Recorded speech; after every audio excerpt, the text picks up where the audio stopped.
All right, man, peace. So I've done a series of videos pertaining to Mr. Jameis Winston in which I've directly stated that he's a quarterback that's on the clock. Well, he's not the only one, because it's very clear that Dak Prescott is also a quarterback on the clock. Why is that? Because I'm getting the sneaky suspicion that the Dallas Cowboys coaching staff and front office believe that Dak Prescott is about as good as he's ever going to get. Once again, there's a reason why he was not drafted in the first round. And even though he did have a superlative rookie season, he did take a step back last year.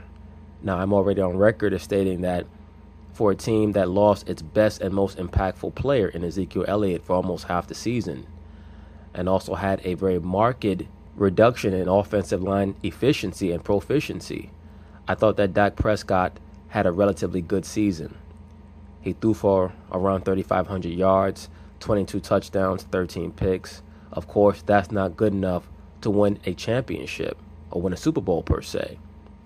But he's not going to have that excuse this year. So I believe that that's the reason why Jason Garrett is putting all of this pressure on Dak Prescott to come through, because I think that pressure can be used to turn a piece of coal into a diamond, but it can also be used to bust pipes.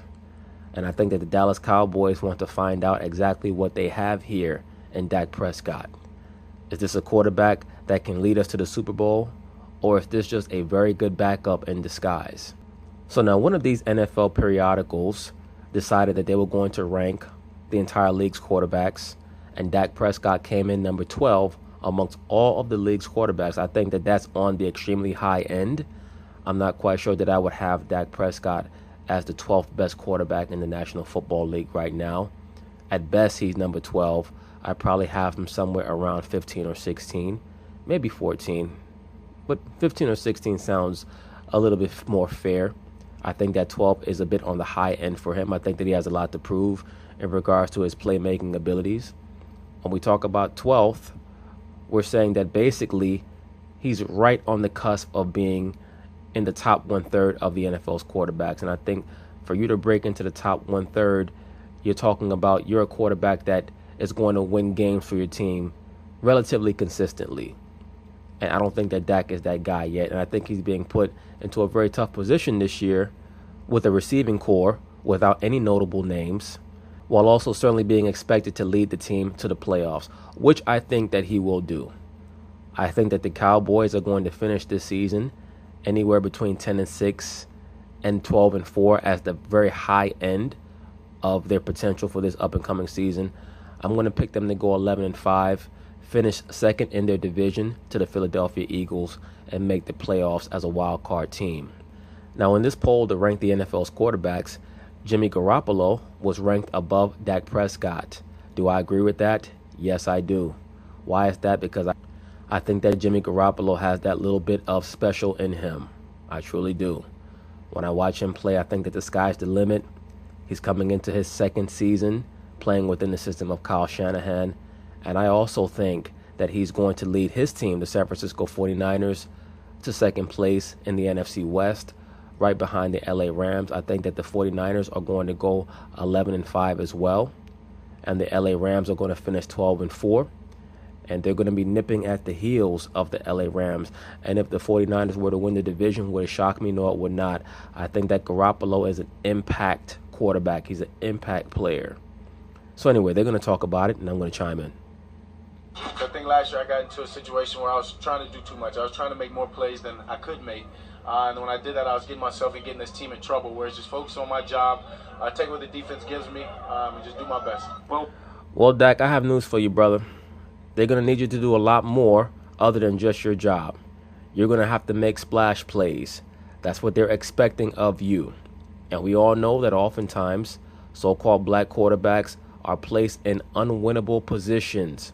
And I think that Dak Prescott is in a position where they're going to expect him to make big plays without having big play wide receivers. And he has not shown that he has the capabilities of making big plays whenever he needs to.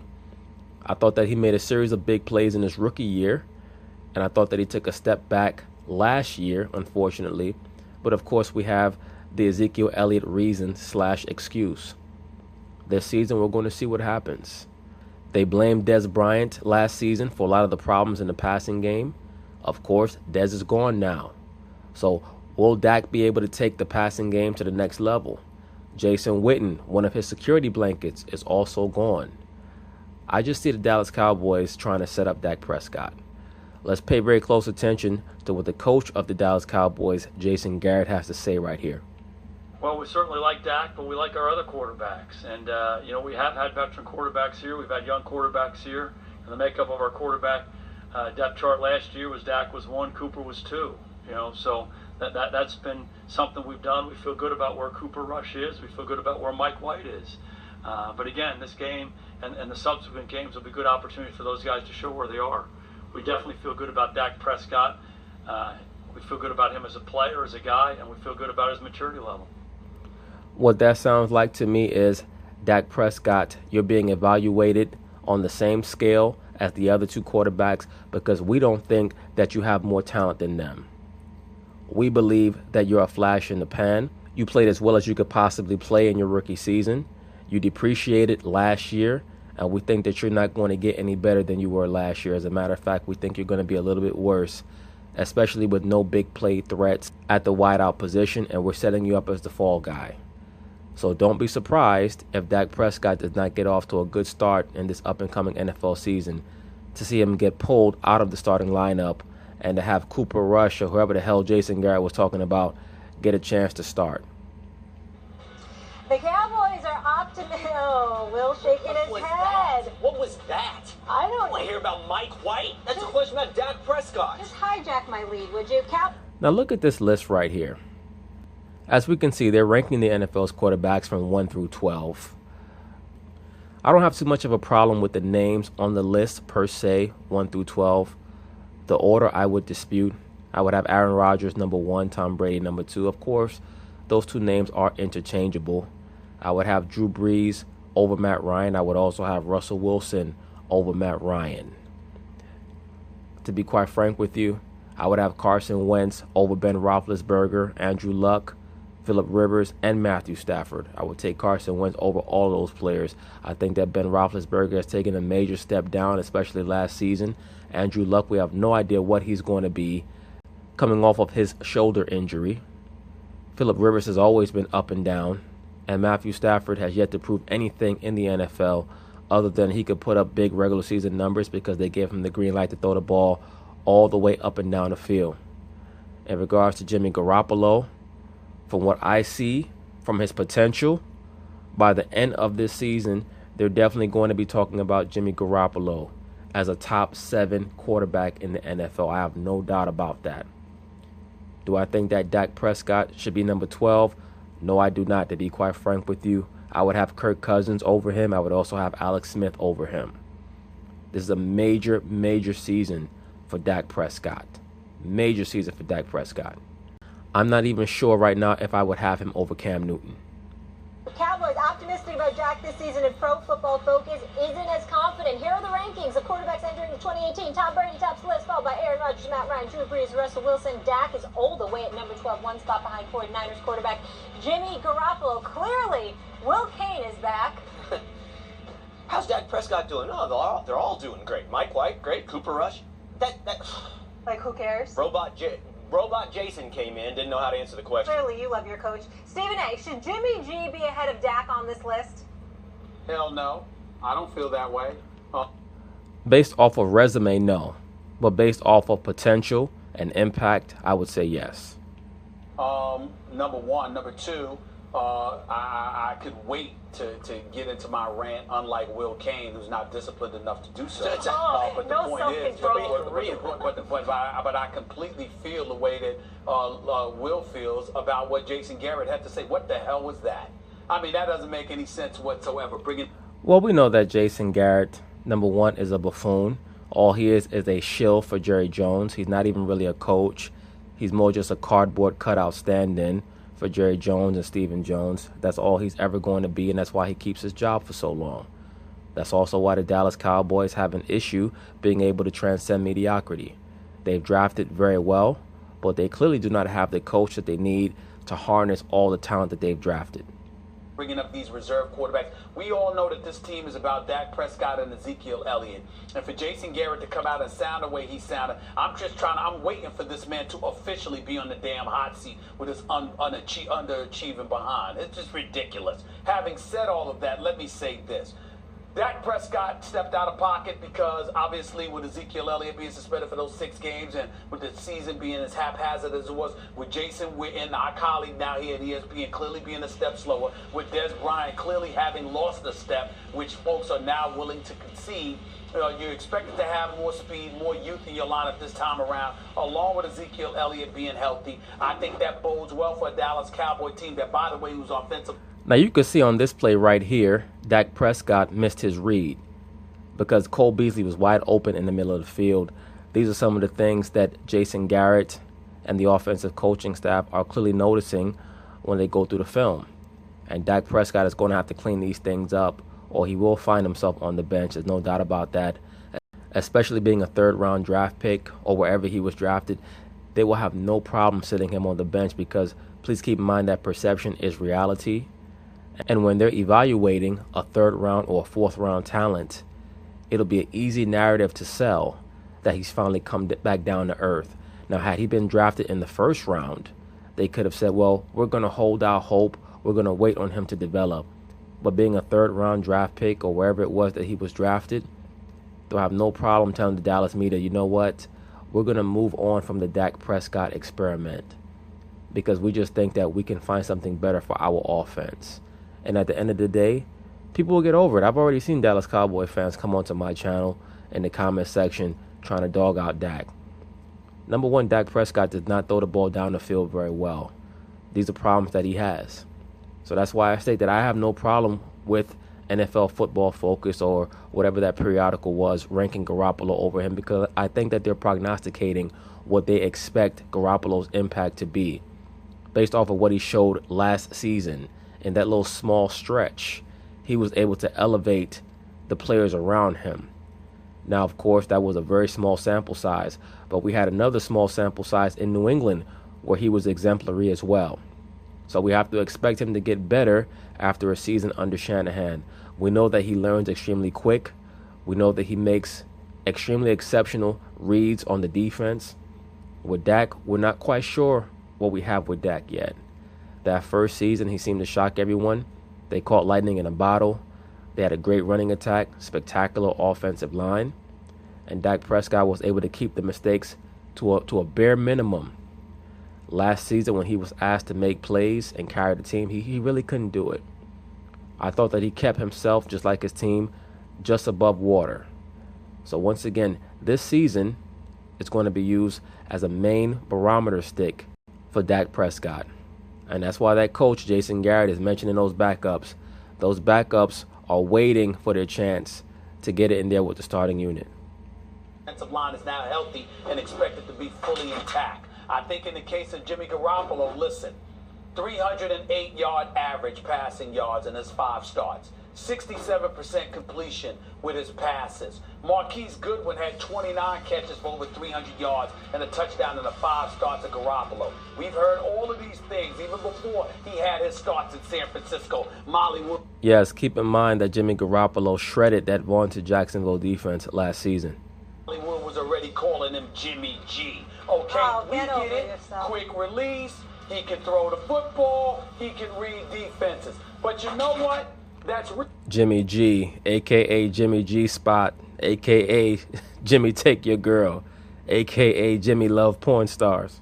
That's real easy to say when there isn't a body of work there for people to read you. But now that he's had his 7 starts, and now that people are going to be more familiar with him, I like to see what he does then, particularly with Carlos Hyde being gone. This kid, Jerick McKinnon, who's only had about 14 starts in his career, getting a 4-year, $36 million deal from San Francisco. Pierre Garçon is coming back. I get it. Goodwin is there. He's got good chemistry with them. I get all of that. But now that we're going to see teams familiar with Jimmy Garoppolo, I'd like to see us judge him against Dak Prescott then. Not just after a few starts. We shall see.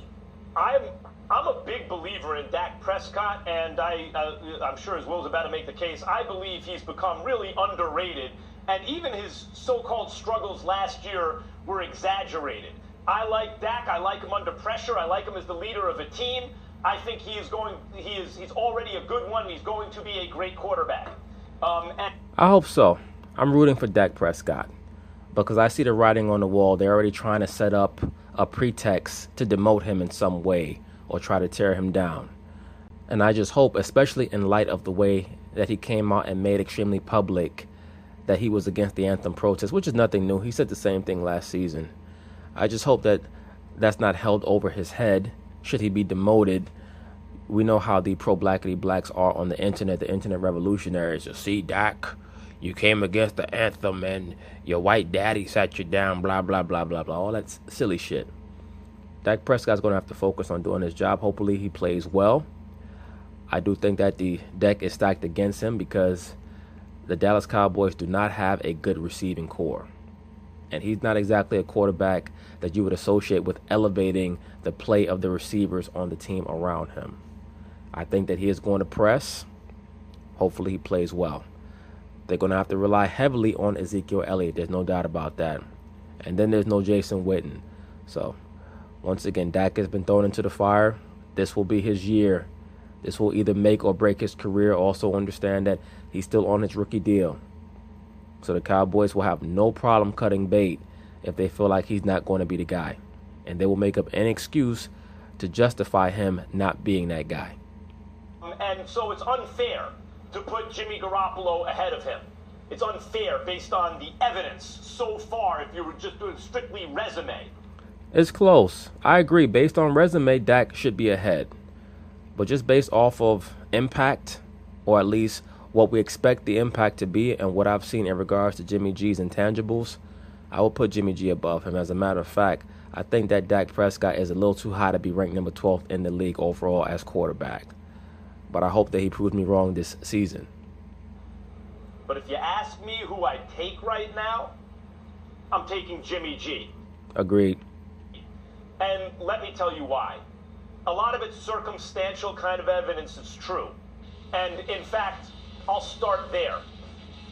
Bill Belichick liked Jimmy Garoppolo so much that Tom Brady had to go to Robert Kraft to get Jimmy G shipped out of town.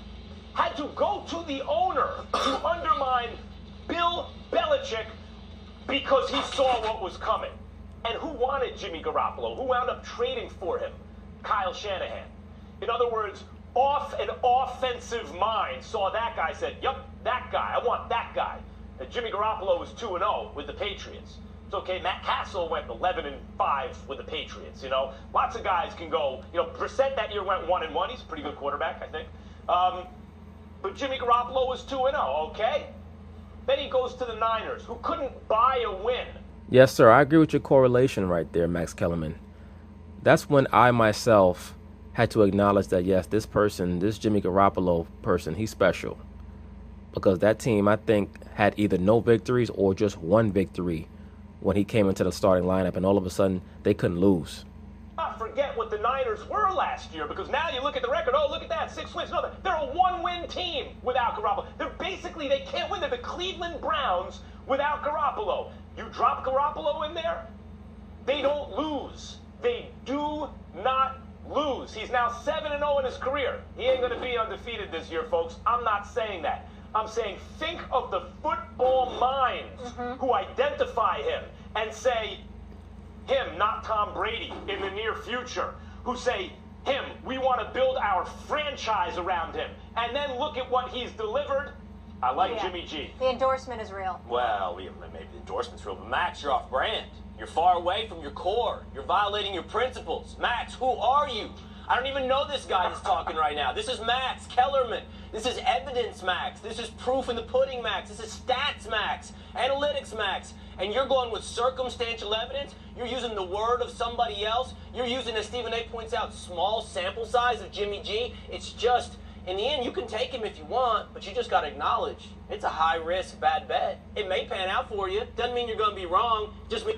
I don't think the bet is that high risk, to be honest with you, Will Kane. I really don't. when we compare the fact, or at least the sentiment, that Jimmy G seems to be trending upward and Dak seems to be trending downward, I really don't think that it's that high a risk. It's not like we're comparing Jimmy G to Aaron Rodgers. Just means it's a bad bet. We got 2 seasons of Dak.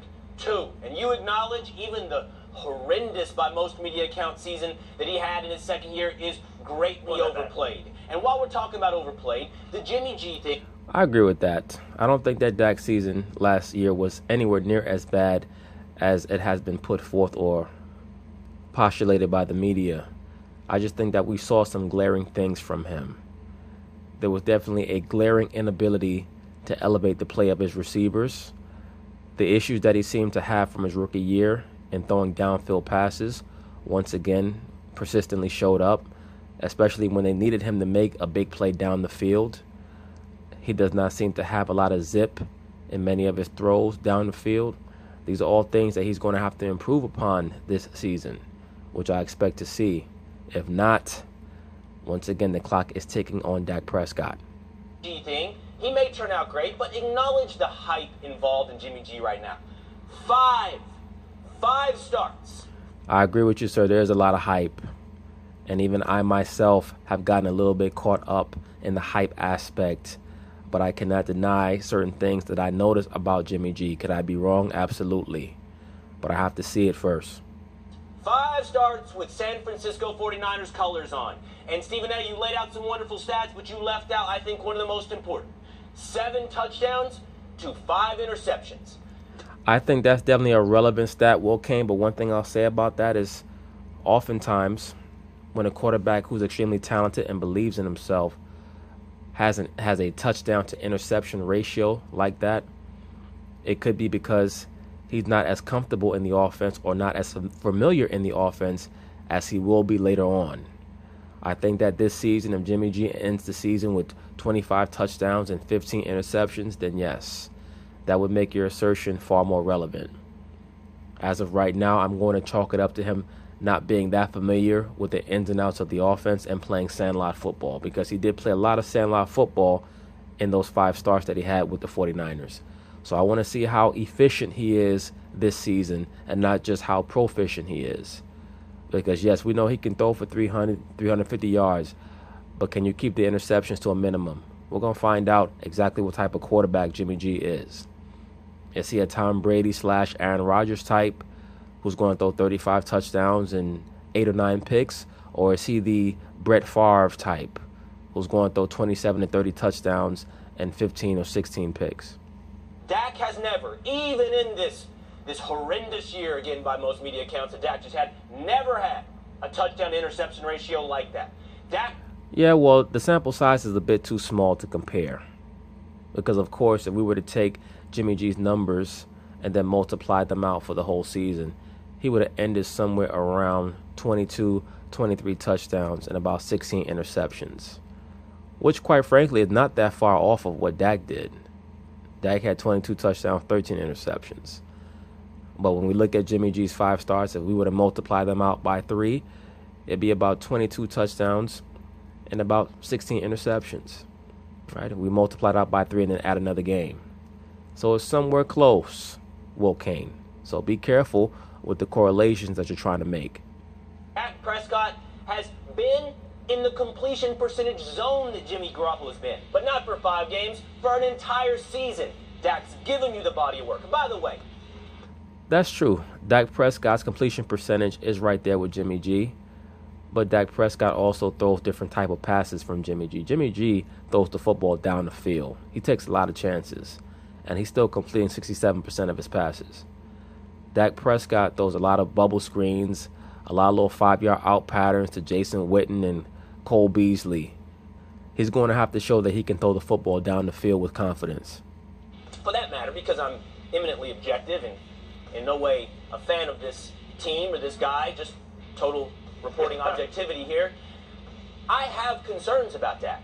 I'm not pretending that he's going to be Tom Brady this year. There are concerns coming out of training camp about how good Dak's deep ball is. There are concerns, nothing like Jason Garrett's concerns that apparently require you to mention Cooper Rush and Mike White when asked about Dak Prescott. No concerns like that, but I have some concerns. but not over Jimmy G. Not I have a concerned question taking for you. put him below Jimmy G. I have a question for you. Do you think Tom Brady's the best quarterback in the NFL? I do. Do you think if Bill Belichick wanted Dak Prescott right now over Tom Brady, you would have more confidence in Dak Prescott? If Bill Belichick, yeah, that's evidence. Right now, yeah, that's great evidence. No, that Max you. So basically, I didn't deny the Yes, existence. yes. I didn't deny the existence of circumstantial evidence. Oh. I denied Max Kellerman okay. relying so heavily on Okay. it, which is not anything compared to the Well, statistical except proof that, that Will, Prescott has you would given be you. right. Will, you would be right if those opinions were just formed watching him in practice. But you're glossing over the fact that he went to essentially a winless team, and they became a lossless team as soon as he gets. That's exactly my point. And once again, that's when the Jimmy G phenomenon made me a bit of a believer. Of course, I'm still a bit of a skeptic. I have to see it this up-and-coming season. But we're going to find out. Gets there. So it's not that you're right when you say it's a bad bet. It's not that it's a bad bet. It's that it's a risky bet based on sample size. But when you take the actual results and combine that with the highest kind of level of football minds and what they clearly think about Jimmy G, that bet looks like it has a big payoff and is maybe not quite as risky as it seems at first. yeah, I just. Agreed.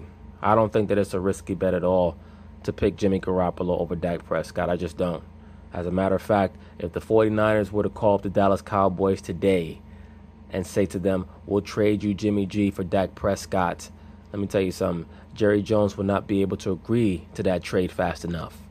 I just think you should probably take the endorsement a little more seriously when Bill Belichick wants him over Tom Brady, who you just said is the best quarterback in the league. 12's not bad, but he should be above Jimmy G. If that matter, this could be it for another day. He should be above Andrew Luck, too, right now. All right, you got radio leader? I'm not quite sure about that because I don't think that Dak Prescott should be as high as 12. But I don't think that Andrew Luck should be as high as 7 either. I think that the prognosticators are expecting a bit too much from Andrew. Once again, I would take Kirk Cousins and Alex Smith over Dak Prescott right now. Now, certain people may say, well, if you take Alex Smith over Dak Prescott, why do you have the Cowboys finishing second in the division? It's because they have the best player in the entire division, that being Ezekiel Elliott. Ezekiel Elliott is a better and more impactful overall player than anyone in that division.